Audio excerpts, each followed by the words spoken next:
오늘 함께 나눌 이야기는 가진 돈이 1억 있는 내년에 결혼을 앞둔 예비 신혼부부의 이야기입니다. 서울에 내 집 마련 해도 될까요? 대학 가라고 해서 열심히 공부했고 취업하라고 해서 열심히 준비했습니다. 취업이라는 목표를 달성하고 나니 이제는 사랑하는 사람과 같이 살 집을 마련해야겠다는 새로운 목표가 생기더군요. 직장 들어가면 끝인 줄 알았는데 주변을 돌아보니 이제 시작이더라고요. 더 늦기 전에 지금이라도 사야 할까?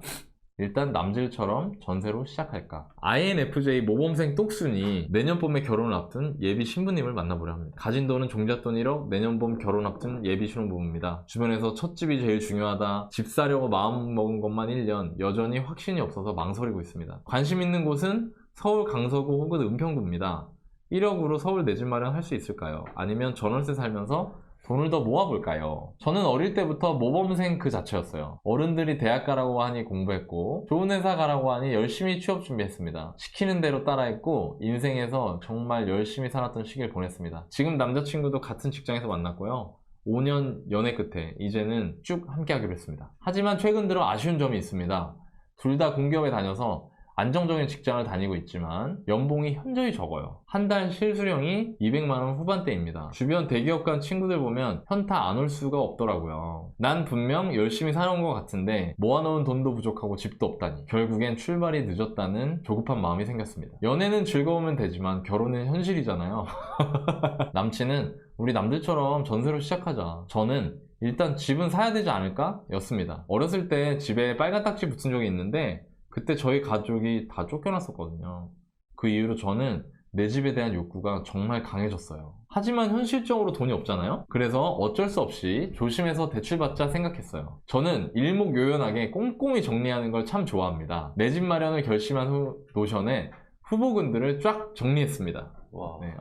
네. 범위를 좁히지 않아가지고 열심히 하는 제 모습을 보고 남친의 생각도 바뀌더라고요. 믿어주니까 고맙고 잘하고 싶지만 한편으로 너무 불안합니다. 누가 정답을 알려주면 좋겠어요. 평범하지만 간절한 신혼부부를 도와주세요. 자산이 주식이나 보증금 자산으로 3천만 원 정도 있고 현금으로 1억 정도 있어요. 1억 정도. 그래서 합치면 1억 3천만 원 정도의 이제 본인들 종잣돈이 있으신 거고 소득이 맞벌이로 560이시네요. 네, 그러니까 요즘 물가나 이런 거 감안하면 두 분이 벌어가지고 이 정도면은 좀 빡빡한 느낌을 받으실 수가 있겠죠. 고정 지출은 270이고요. 데이트 비용 과하네. 예. 농담입니다. 쇼핑이 변동 지출이군요. 40만원. 그리고 월 저축이 250. 자, 560 벌어서 결혼 전인데 지금 둘이서 한 달에 300씩 쓰고 있어요. 적진 않지만 그렇다고 되게 많은 것도 아닙니다. 근데 부모님 댁에서 사시는 거면은 조금 좀 보이긴 하네요. 아끼실 수 있는 부분들이. 하여튼 뭐 요렇습니다. 질문은 종잣돈 1억 3천으로 서울 내 집 마련 생각 중입니다. 대출 받으면 5억까지 나오는데요. 제가 어디를 보면 좋을까요? 이거 신생아 얘기하시는 건가요? 5억? 아니 보금자리론 얘기하시는 것 같네요. 디딤돌은 4억까지밖에 안 나오거든요. 아니면 생애 최초를 받으려고 하시거나 뭐 그런 것 같아요. 두 번째 질문은 최종 목표는 경제적 자유입니다. 그러기 위해서 부동산 투자는 선택이 아니라 필수 같아요. 언제 어떻게 시작해야 할까요? 네. 요거 두 번째는 제가 좀 답을 드릴 수 있을 것 같네요. 네. 사연자분이 네. 강서구랑 은평구에 대해서 좀 궁금해하시는 분이 있어서 네네. 강서구와 은평구에 대해서 간단하게 설명을 드리겠습니다. 좋습니다. 종잣돈이 좀 부족하신 분들이 내 집 마련으로 괜찮은 지역이라고 제가 생각을 해서 말씀드리는 부분도 있습니다. 은평구 먼저 말씀드릴게요. 서울의 서북쪽에 있어요. 강남은 여기 있고요. 종로, 여의도. 그러니까 제가 종로, 여의도, 강남을 설명해 드린 이유는 서울 3대 업무지구, 즉 사람들이 가장 출퇴근을 많이 하는 지역이 강남, 여의도, 여기 종로 지역이기 때문에 말씀을 드리는 거였습니다. 은평구를 좀 확대해 보면은 여기 3호선 라인이 이렇게 있어요. 3호선 라인 주변에 초록색 걸 보이세요? 등고선 있고 여기가 이제 북한산이에요. 그리고 여기 백년산이 있습니다. 3호선 라인이 이렇게 지나가고 지도만 한번 보시면 여러분들이 상상을 할 수 있을 거예요. 3호선 라인을 우리가 이제 걸어가고 있으면 그 양옆에 언덕이 이렇게 심하고 그 언덕 위에 아파트가 좀 위치해 있는 그런 모습을 여러분들이 상상할 수 있을 거예요. 아무리 신축이어도 언덕 굉장히 위에 있으면 좀 힘들 수도 있겠다. 이런 생각을 할 수 있는 거죠. 은평구를 보시면 수색 증산이라는 지역이 있거든요. 근데 여기는 평지예요. 여기 뉴타운이 이렇게 형성이 되어 있는데 여기는 이제 최근에 지어진 지역이기 때문에 좀 종잣돈이 좀 부족하신 분들은 접근하기가 좀 어려울 수 있어요. 새 아파트가 좀 많기 때문에 가격대가 좀 높거든요. 그래서 제가 말씀드린 부분은 은평구 구도심 중심으로 말씀을 드릴게요. 3호선 라인 중에 가장 서울 중심부에 가까운 지역이 여기 녹번입니다. 내시평대를 보면은 한 10억대, 한 9억대 후반 정도 신축 아파트가 형성되어 있습니다. 여기가 저층이 4층 위로 올라가면 10억 5천 이상으로 높아지게 되어 있습니다. 그래서 은평구에서 제일 좋은 지역의 신축 아파트가 뉴타운을 제외하고는 한 10억 5천 정도 중층 이렇게 형성되어 있다. 여기가 대장 아파트거든요. 구축 아파트를 보시면은 조금 쌉니다. 전용 5구 기준으로 20평대가 5억 7천 정도, 5억 8천 정도 형성되어 있습니다. 그러니까 신축과 구축의 가격 차이가 한 5억 정도 나는 그런 상황이에요. 네, 이 정도로 은평구를 좀 말씀을 드리고요. 은평구가 6호선도 지나가는데 6호선은 업무지구 접근성이 조금 좋지 않습니다. 그래서 은평구를 보실 때는 교통인 그러니까 3호선이 강남과 종로를 동시에 지나가거든요. 그러니까 3호선 라인으로 출퇴근을 하는 수요가 굉장히 많기 때문에 은평구에 내 집 마련하실 분들은 3호선 라인 위주로 보시면 도움이 되실 것 같아요. 네, 그리고 강서구를 한 번 더 볼게요. 은평구 밑에 강서구가 서울에서 가장 서쪽에 위치해 있어요. 강서구의 특징이 은평구는 언덕이 굉장히 많다고 말씀드렸잖아요. 근데 강서구는 거의 평지입니다. 평지를 상상해 보면은 유모차를 끌고 다니시는 그런 신혼부부나 젊은 분들이 굉장히 많겠죠. 아이 키우기 굉장히 좋은 지역이고요. 강서구를 좀 확대해 보면은 또 지하철 노선이 굉장히 많이 지나가요. 뭐 9호선도 여기 금색으로 지나가고 5호선 보라 색깔도 지나가고 뭐 공항철도도 지나가고 많은 노선이 지나가는데 강서구에서 가장 핵심 노선은 9호선이에요. 그 이유가 뭐냐면은 여의도와 강남을 한 번에 갈 수 있기 때문이에요. 그럼 5호선도 여의도를 지나가지만 강남을 지나가지 않기 때문에 9호선에 비해서는 선호도가 조금 떨어지는 게 사실입니다. 강서구를 생각해보면 가장 핵심 지역이 여러분들이 잘 아시는 마곡이라는 지역이에요. 마곡이 여기 가운데 위치해 있는데 마곡이 좋은 이유는 물론 연식도 좋지만 여기 회색깔 보이세요? 여기 마곡 일반산업단지라고 해서 LG 사이언스 파크도 있고 일자리가 굉장히 많습니다. 그러니까 지금도 일자리가 많은데 계속해서 일자리가 들어오고 있거든요. 그러니까 여기 저녁 때 가보시면 사람들 엄청 많아요. 평일에도. 그러니까 일하는 사람들이 뭐 집에 가기 조금 좀 아쉬운 분들이 뭐 주변 상권도 잘 돼 있어요. 상권에서 또 맥주도 마시고 또 저녁도 먹고 그러니까 이런 사람들이 빠글빠글한 지역입니다. 그래서 마곡에서 가장 선호하는 아파트가 여기 마곡나루역 근처의 그런 신축 아파트인데 전용 5구 기준으로 마곡 힐스테이트가 한 12억 정도 또 마곡 8단지도 한 12억 정도로 형성돼 있어요. 그러니까 제가 드리고 싶은 말씀은 은평구와 마곡이 약간 서울에서는 외곽 지역인데도 불구하고 대장 아파트들이 가격 차이가 나는 이유는 즉 강서구가 조금 더 비싼 이유는 땅의 가치가 높기 때문이에요. 그러니까 강서구를 찾는 사람이 은평구보다는 조금 더 많고 강서구 계속 일자리가 늘어나고 있기 때문에 계속해서 찾는 사람이 많아진다고 저는 생각하고 있습니다. 그래서 사연자분께서 강서구와 은평구를 고민하시고 가격대가 좀 비슷한 아파트가 있다면은 강서구를 조금 더 주의 깊게 보시면 좋다고 저는 생각을 합니다. 그 업무지구의 중요성, 즉 은평구와 강서구 또 다른 서울 지역에서 업무지구를 가지고 있느냐 가지고 있지 않느냐에 따라서 아파트 가격이 좀 차이가 있다라는 걸 말씀을 드리고 만약에 업무지구가 없는 지역도 일자리로 갈 수 있는 지하철 노선이 있는지 없는지 사람들이 가장 찾는 지역, 사람들이 좋아하는 지역을 미리 가야 된다. 그러니까 같은 가격이라면 사람들이 많이 찾는 지역을 가야 된다라고 저는 생각을 하고 있습니다. 아, 여보세요? 네, 안녕하세요. 네. 첫 번째 질문이 네. 종잣돈 1억 3천으로 네. 내 집 마련 생각 중이라고 하셨어요. 대출을 얼마 정도 생각하고 계시고 얼마짜리 집을 살려고 하고 계신지를 여쭤봐도 될까요? 저희가 생애 최초 대출이 가능해서 아, 생초로 받으려고 하시는군요. 네네, 그러면 LTV 80까지 가능하잖아요. 네. 그래서 이제 한 4.5억 정도 대출이 되겠더라고요. 네, 가지고 네. 있는 돈이랑 합치면 6억 언더의 네. 서울 구축 아파트를 볼 수 있지 않을까라고 생각을 하고 좀 찾아봤었어요. 아, 4억 5천인데 알아보신 생애 최초 대출 금리가 얼마 정도였어요? 3.25% 정도 되더라고요. 이번에 금리 조금 오르면서. 이 혹시 진짜 죄송한데 어디서 알아보셨어요? 이 대출? 이름이 기억이 안 나는데 그 홈페이지에 보면 계산하는 그 계산기 다 있더라고요. 네네. 그 홈페이지가 주택금융공사나 이런 데 네네네네. 말씀하신 거예요? 네, 맞아요. 아, 그래요? 네. 이게 디딤돌이나 보금자리 네. 론인가요, 혹시? 디딤돌 생애 최초요. 아, 디딤돌 생애 최초죠? 그냥 일반은행 네. 생애 최초가 아니라? 네. 아, 예. 제가 금리가 생각보다 낮아서. 아, 예, 네. 그래서. 근데 그 디딤돌 생애 최초, 제가 하나 좀 오류를 짚어드리고 싶은 게 있는데요. 디딤돌 대출은 4억이 맥스예요. 그러니까 생애 최초로 LTV 80%가 된다고 하더라도. 그러니까 디딤돌 대출이라는 것 자체를 쓰면 대출 한도는 4억이 최대한이에요. 4억이 넘어가게 되면은 그게 아니라 다른 대출을 쓰셔야 돼요. 여쭤보면서 이걸 왜 얘기를 했냐면 예산이 잘못되면은 대답이 잘못되잖아요. 그래서 그래요. 그래서 4억 정도를 대출을 받으신다고 해서 5억 초중반을 생각하시는 게 그렇게 하는 게 일단 현재로서는 디딤돌 대출을 활용하시려면 맞는 것 같아요. 그렇게 생각을 하고 그러면 유디님한테 넘겨드릴게요. 유디님이 몇 개 찾아놓으신 게 있어서 네. 말씀을 한번 드려보겠습니다. 똑순이님 안녕하세요. 은평구와 강서구와 은평구를 선택했을 때 똑순이님의 부부가 고민했던 거 네. 그리고 좋았던 거 그런 부분이 있을까요? 은평은 이제 직주 근접을 조금 더 네네. 직주 근접에는 은평이 더 낫다고 생각을 했고 네.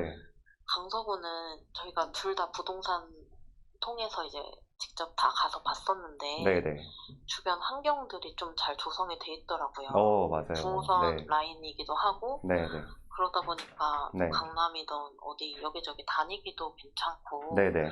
해서 조금 사람들이 선호하는 곳은 강서구 쪽일 것 같다라는 네네. 생각이 들었어요. 와, 저 똑순이님 공부를 너무 잘하신 것 같아요. 공부 열심히 하셨네. 네, 너무 열심히 하신 것 같아요. 제가 그 이유를 좀 말씀을 드리자면 어떤 선택을 할 때는 내가 얻을 수 있는 것과 내가 감수해야 될 것을 구분하고 내가 감수해야 될 것보다 얻을 수 있는 게 더 많으면 그 방향으로 저는 선택을 하는 게 맞다고 생각하거든요. 은평구는 똑순이님이 말씀하신 대로 3호선 라인이 있기 때문에 남편분의 회사, 그러니까 일산을 한 번에 갈 수 있고 3호선을 타고 또 종로도 한 번에 갈 수 있어요.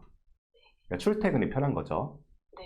그에 비해서 조금 감수해야 될 것은 강서구에 비해서 자산 증식은 좀 속도가 느릴 수 있어요. 강서구를 사람들이 조금 더 좋아하는 편이 있기 때문에. 근데 그에 비해서 강서구에 거주하시면은 출퇴근이 조금 시간이 더 걸릴 수 있어요. 하지만 자산의 가치는 강서구가 조금 더 크기 때문에 똑수리님이 지금 내 집 마련하시고 나중에 갈아타기나 뭐 투자도 생각하고 계시잖아요. 그 방향에서 강서구가 좀 유리할 수 있어요. 근데 이거는 저희가 무 자르듯이 딱 이거 하세요 라고 정답을 드릴 수가 없는 게 사람마다 성격이 다 다르잖아요. 또 방향성도 다르고 남편분과 얘기를 또 하셔야 되는 부분이 있기 때문에 감수해야 될 것과 내가 얻을 수 있는 것들.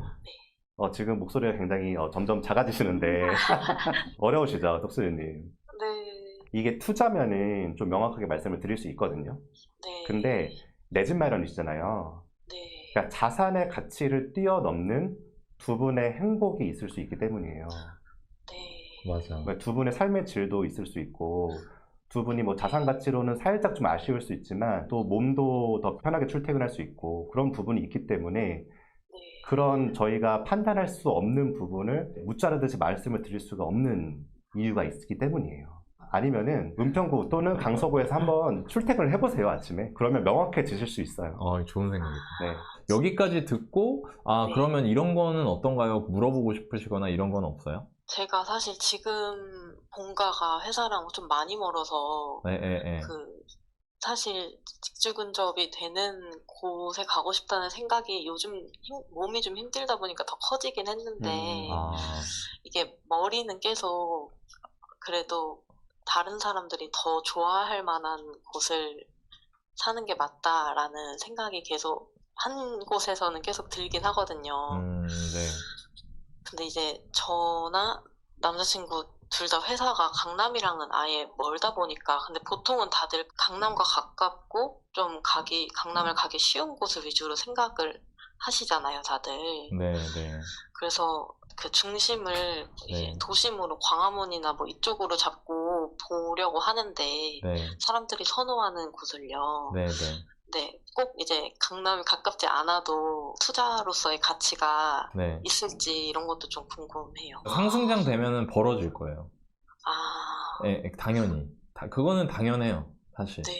그리고 강서구 같은 경우에는 제가 예전 방송에서도 말했고 유디님이 아까 설명을 잘 해줬는데 없던 게 생기거든요. 은평구는 그대로 똑같이 사이클만 타는 거예요. 상승장, 하락장 이렇게. 뭐 네, 없던 게 생기고 이런 게 네, 없어요. 그죠? 다녀보니까 더 알겠더라고요. 제가 사람도 뭔 말하는지 많고. 알죠? 그죠? 네, 네, 너무 알아요. 네, 근데 거기는 일단은 제가 옛날에 강서구에 살았어요. 아, 투자 초창기 때. 제가 네. 그때 임대료가 싸고 그래갖고 돈 아끼려고 이제 저 거기 살아서 잘 아는데 네. 그게 원래 논밭이었거든요, 마곡이. 아, 그러니까 근데 거기에 가보면 요즘에는 가보면 저녁 때 그 퇴근해서 직장인들 막 술집이랑 밥집에 막 꽉꽉 들어차 있고 이러니까 지금 가시는 분은 지금 마곡만 보이잖아요. 근데 네, 저는 그렇죠. 이전 사이클에서의 마곡을 다 알고 있잖아요, 강서구를. 네, 그러니까 이게 굉장히 많이 변했다는 걸 안단 말이에요. 네. 네.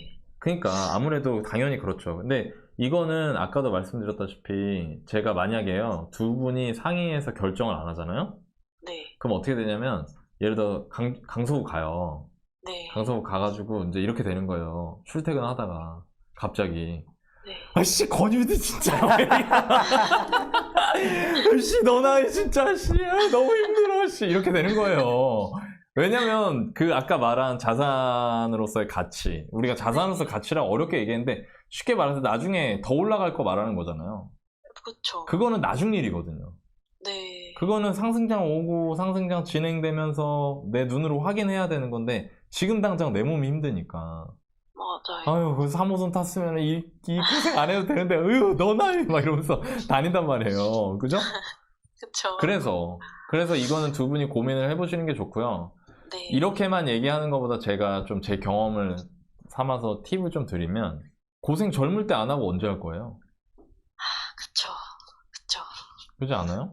맞아요. 그리고 저는 이 얘기는 해주고 싶어요. 그러니까 본인이 꿈에 맞는 행동을 해야 되는 거라고. 그러니까 내가 꿈꾸는 미래에 걸맞는 행동을 해야 되잖아요. 근데 그런 걸 안 해요. 근데 이 얘기가 되게 의미 있는 말이고 실제 내 행동에 영향을 줄 수 있는 구체적인 조언이라고 저는 생각을 해요. 근데 그렇게 어렵게 막 데이터 같은 거 긁어가지고 실제로 제 주장의 근거를 마련해서 방송을 40분, 50분을 해도 네. 댓글에 가끔 그런 댓글 달려요. 그 소리가 그 소리라고. 맨날. 그래서 어쩌라는 거냐고. 근데 그건 뭐냐면 본인의 꿈에 걸맞지 않은 행동을 하는 거라고 생각해요. 저는 그런 분들이. 맞아요. 예, 왜냐면 본인이 예를 들어 내 집 마련 잘해서 돈 많이 벌고 싶어요. 그러면 본인이 발품 팔고 본인이 공부 열심히 해야지 당연한 거 아니에요? 그죠? 맞아요. 근데 가만히 앉아서 손가락으로 자판치면서 나한테 알려 떠먹여달라고 한다는 거는 그거는 어울리는 행동이 아니라고 생각해요. 저는 맞아요. 열심히 하고자 하시는 분들한테는 한없이 친절하지만 날로 먹으려고 하는 사람한테는 털끝만큼도 내주는 사람이 아니거든요. 그래야만 그 사람의 것이 되기 때문에 온전히. 그래서 저는 힘드시겠지만 네. 본인들의 인생에 대한 결정이기 때문에 스스로 결정해 보셨으면 좋겠고요.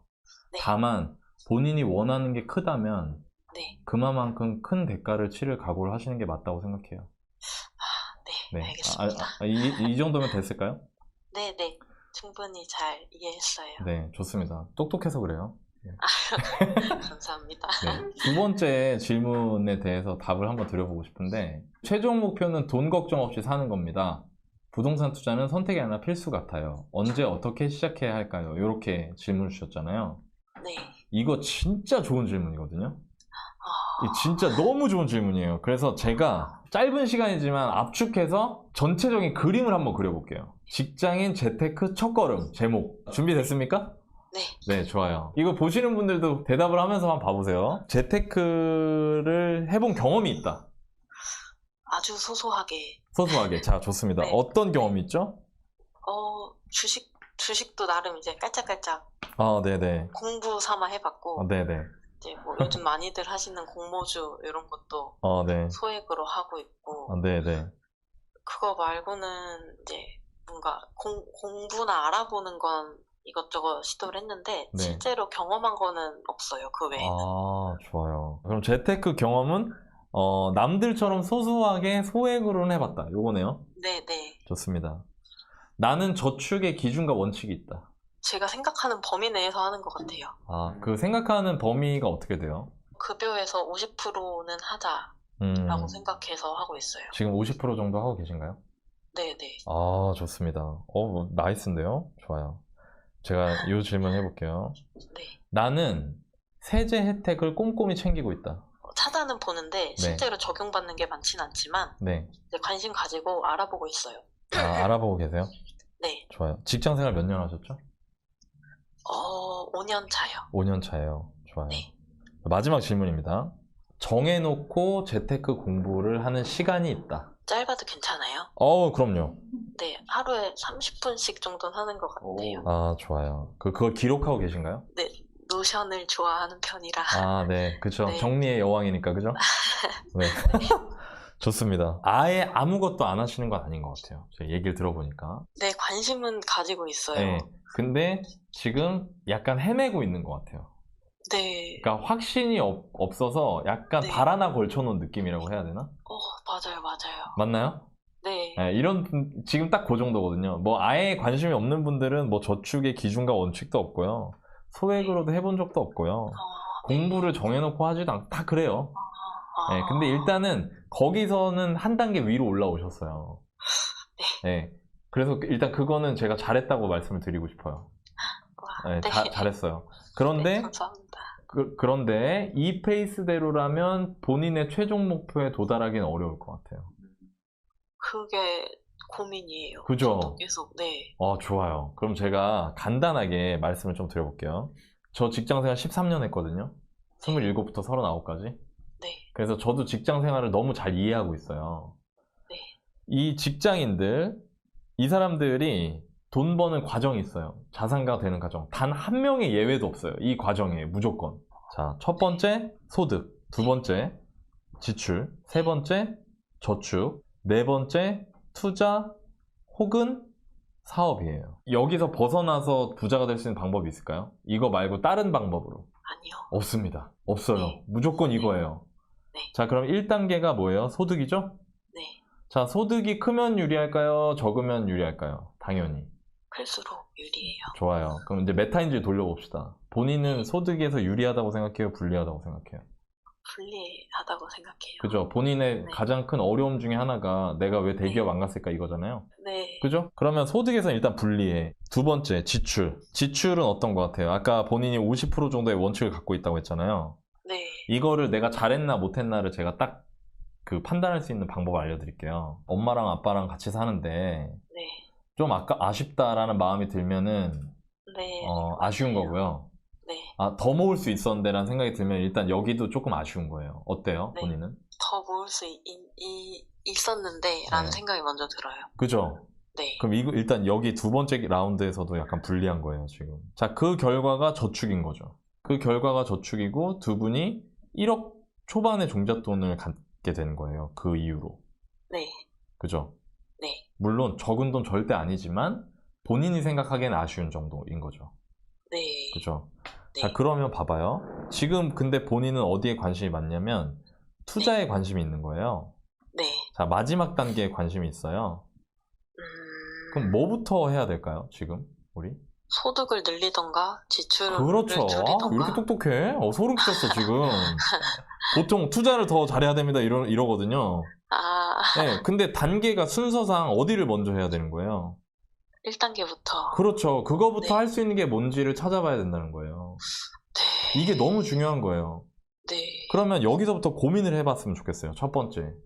이직할까? 쉽지는 않을 것 같아요. 물론 그렇죠. 그러니까 제 얘기는 네. 뭐냐면 이직하라고 강요하는 것도 아니에요. 그러니까 뭐냐면 네. 이직을 할 수 있을 수도 있다라는 생각은 한 번쯤 해볼 수 있다는 거죠. 이 구조를 짜놓고 이렇게 내려다보면. 근데 만약에 그게 아니다. 네. 나는 이 직장이 주는 이 안정감이 훨씬 더 큰 가치를 가진다. 이 직장이 주는 워라밸이 훨씬 큰 가치를 가진다. 만약에 본인한테. 네. 그러면 2단계로 넘어가야 돼요. 그럼 뭘 해야 돼요, 이제? 지출을 줄이고 저축을 늘려요. 그렇죠. 그걸 먼저 네. 해야 돼요. 네. 그런데 이 과정에서 제가 세제 혜택 얘기를 했잖아요. 네. 세제 혜택 같은 거 누릴 수 있는 것들이 있거든요. 네. 본인이 아직 그걸 잘 모르고 있다. 네. 직장 생활을 5년을 했는데 아직 네. 그 세제 혜택 세팅이 잘 안 돼 있다. 그러면은 투자 공부보다 이 앞전을 먼저 해야 되는 단계인 거예요, 본인이. 네, 이게 먼저 딱 닦아놓고 가야 되지 않을까요? 그죠? 맞아요. 네. 그러니까 제가 이 얘기 왜 하냐면, 제가 얼마 전에 재테크 기초반이나 강의를 만들었는데, 처음에 그런 생각을 했어요. 이 강의 누가 들을까? 이 정도는 다 하고 있지 않을까? 연금저축 하지 않을까? IRP 퇴직연금 계좌 활용하지 않을까? 세제 혜택? ISA 계좌 같은 거 본인들 기준 가지고 만들고 안 만들고 다 알아서 잘하고 있지 않을까? 요즘 친구들 엄청 똑똑한데 아니더라고요. 통장 관리도 못 하더라고요. 자기 통장에 저 신용카드 몇 개가 빨대가 꽂혀 있는지도 모르고요. 자기 신용카드의 결제일이 언젠지도 모르더라고요. 근데 다 저한테 와서 이거 집 사요, 이거 주식 사요 이러고 있는 거예요. 근데 그거는 뭐랑 비슷하냐면 그냥 모래에다가 성 쌓아놓은 거랑 비슷하거든요. 네. 이게 무너져요, 나중에 그게. 네. 그래서 저는 그 말씀을 드리고 싶어요. 무조건 아끼라는 게 아니에요. 네. 우리 일단 순서를 짜놓고 앞에서부터 차근차근 정비해 나가자 이거예요. 네. 그래서 저는 투자 공부는 이 앞전 거를 먼저 다 마무리하고 하셨으면 좋겠어요. 그래서 제가 오늘 방송에서 드릴 수 있는 팁을 몇 개 드릴게요. 직장인 세제 혜택과 관련된 거를 내용을 찾아서 그거 세팅을 먼저 빨리 하세요. 우리 똑순이님은 제가 보기에 할 수 있을 것 같거든요. 그거 알아보신 다음에 본인 현재 소득이나 지출에 맞게 세팅을 다 거세요. 남편분도 그걸 다 하세요. 예비 신랑분도. 자, 그 다음에 저축률을 재조정을 좀 해보세요. 그냥 막연히 50% 이렇게 하지 마시고요. 네. 내가 이 정도 모으고 싶다. 그러니까 거꾸로 와야 돼요. 매년 저축액 목표를 먼저 정하시고 그거에 부합하는 저축률을 정하세요. 이거 재테크 기초반에서 하는 얘기 중에 일부예요, 지금. 네, 알겠습니다. 그렇게 해서 세팅을 먼저 하시고요. 그게 끝나고 나면 주식책이랑 부동산 책 중에 그냥 많이 알려지고 사람들이 많이 읽은 책들을 한 3권 정도씩만 사보세요. 그리고 그 책을 읽으면서 나는 주식 투자할지 부동산 투자를 할지를 정해보세요. 그 다음에 투자를 매진해 나가는 거예요, 거기에다가. 본인은 어떻게 하면 좋을 것 같아요? 이 얘기 듣고. 저는 사실 그냥 평소에는 그렇게 사치하거나 돈을 많이 쓰진 않는다라고 생각하면서 살았거든요.